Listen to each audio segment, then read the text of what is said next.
Hello, we are back with another video today. We'll be talking about who will the Boston Celtics be drafting in this year's 2020 NBA draft. If you have not seen the last 13 videos on this series, we have done picks 1 through 13 with pretty much everyone from Patrick Williams down to Anthony Edwards is gone. I used to do a recap. Now there's so many done that I'm not going to do the recap. I think actually Cole Anthony might be gone too. I think we might have. No, I don't think I lost. But anyway, Cole Anthony isn't going to be in this draft. So we're going to do my 3 guys that I think could be drafted by the Boston Celtics at pick number 14. So with the first guy is Aleksej Pokovitsky. Aleksej Pokovitsky. Look, this guy, he's 7'2". He's 18 years old. He's the youngest player in this draft class. He's not turning 19 until late December. And he's a 7'3", 9'1" standing reach. He commented on one of my videos that they ever list him as a power forward center, but he's a shooting guard. He says he plays shooting guard. That the style of play, like he's the skilled and versatile offense player who can literally make threes on off-ball movement, like running off of screens, pulling up off the dribble. He'll take defensive rebounds coast to coast. He'll attack closeouts, and he can play pick and rolls and pass off the live dribble. He's an efficient passer. He's an effective rebounder who knows to get into the lanes. Like, obviously, we know his problem is he's only played 255 minutes in the second Greek division, which is a low-level competition. Was nearly out for 3 months because of injury. He weighs about 200 pounds soaking wet. His frame is like Bruno Caboclo, where it's 2 years from being 2 years. So basically, he's 4 years away from having the perfect NBA frame. He does lack the toughness. His physicality is so beyond his, is just like he can't have it because of his lack of strength. He isn't the fastest guy. He doesn't like contact inside the paint, and he struggles to put the ball outside. Like, he shoots 40% in 2-pointers and 32% from 3. Like, he has the chance to be this mismatch playmaking 4. There's 2 things that can happen to Pokovitsky. Pokovitsky, in my opinion, could become this guy who is a poor man's Giannis. That they run him in the same situation where he is just attacking. They start him off kind of like a point guard that have the ball in his hand a lot, and he's just used against mismatches.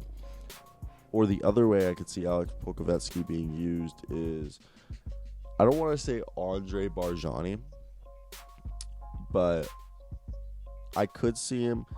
Obviously, we want him to be like a mix of Giannis and Nikola Jokic would be the dream of him turning into a player like that. That's the dream of him fulfilling a potential being this Giannis type player with this Nikola Jokic type passing prowl. But I think his floor is like just kind of like a more athletic and versatile, maybe better defensive contributor than Andre Barjani.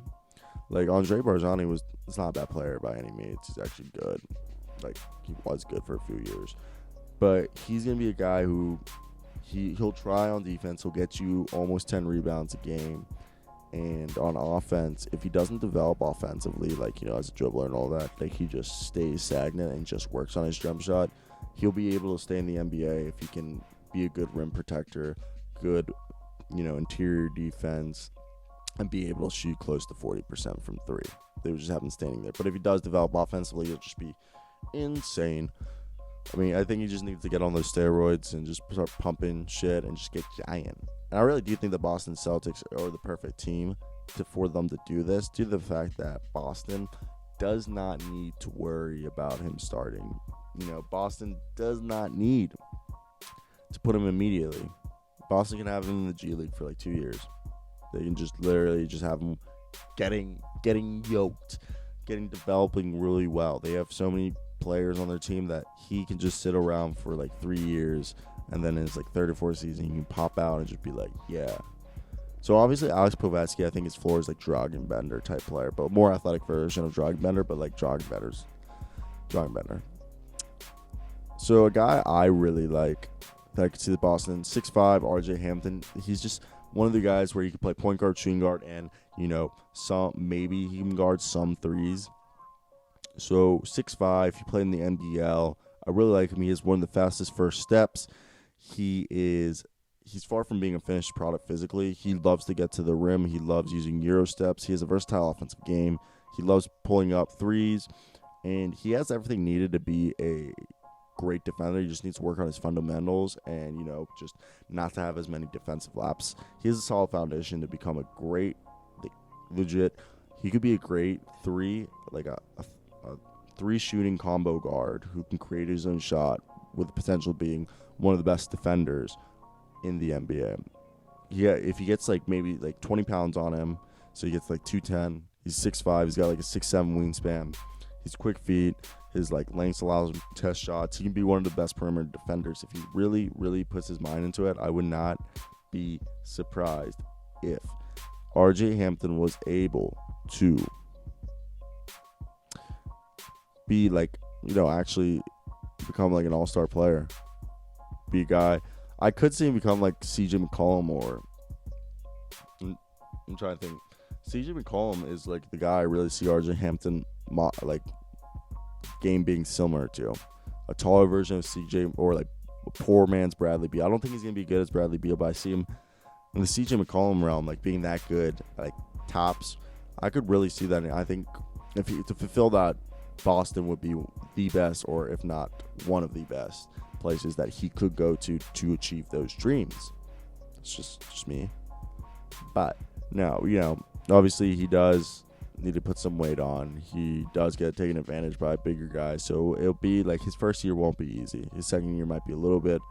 Really, it'll be the third year when he starts to get it clicking. This is one of my favorite players earlier in the draft. My hype for him has died down a little bit. 36 career three-point shooter, Theo Maldon. This just seems like a Boston Celtics pick. 6'5", has I think 6'9" wingspan.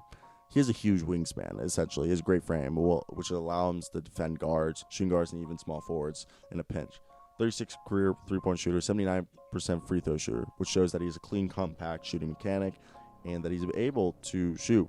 Even though he has been inconsistent at times, he's an efficient player who does not like making mistakes. He won't turn the ball over, and he's arguably one of the most experienced players in the draft in terms of minutes he's received against quality competition, draw rave reviews for his work ethic and approach to the game. I love Theo Maldon. 6'5", lengthy guy. I think out of the two French guys, he has a higher ceiling but a lower floor, so he has a better risk bust potential.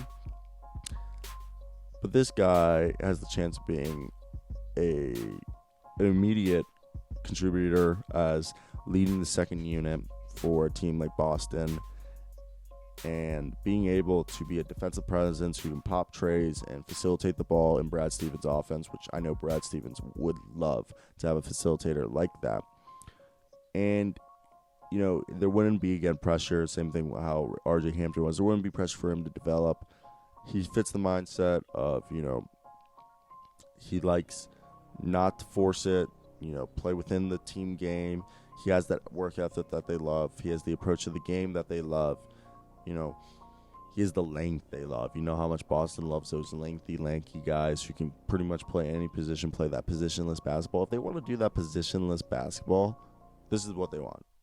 Literally, if they want to do positionless basketball, this is Theo Maldon is their guy. I don't think there's anyone better than Theo Maldon in this draft for them to choose to be there to continue their lankiness. So yeah, if we run that back, it's either gonna be I wouldn't be surprised if they go Aleksej Pokovitsky, Theo Maldon, or RJ Hampton. I think either of those three players would be great picks for those guys. Personally, I would rather have Aleksej Pokovitsky, but RJ Hampton or Theo Maldon would just be just as valuable picks in my opinion for the Celtic fan base. But besides that, I would love to hear your opinions down below in the comment section. If you guys have made it this far, please let me hear you guys. Smack that like button, subscribe for more NBA content like this. Let's try to hit 10 likes if we haven't gotten them. So, as always, guys, I hope you guys have a great day, because I know I will. Till next one, guys. Peace out.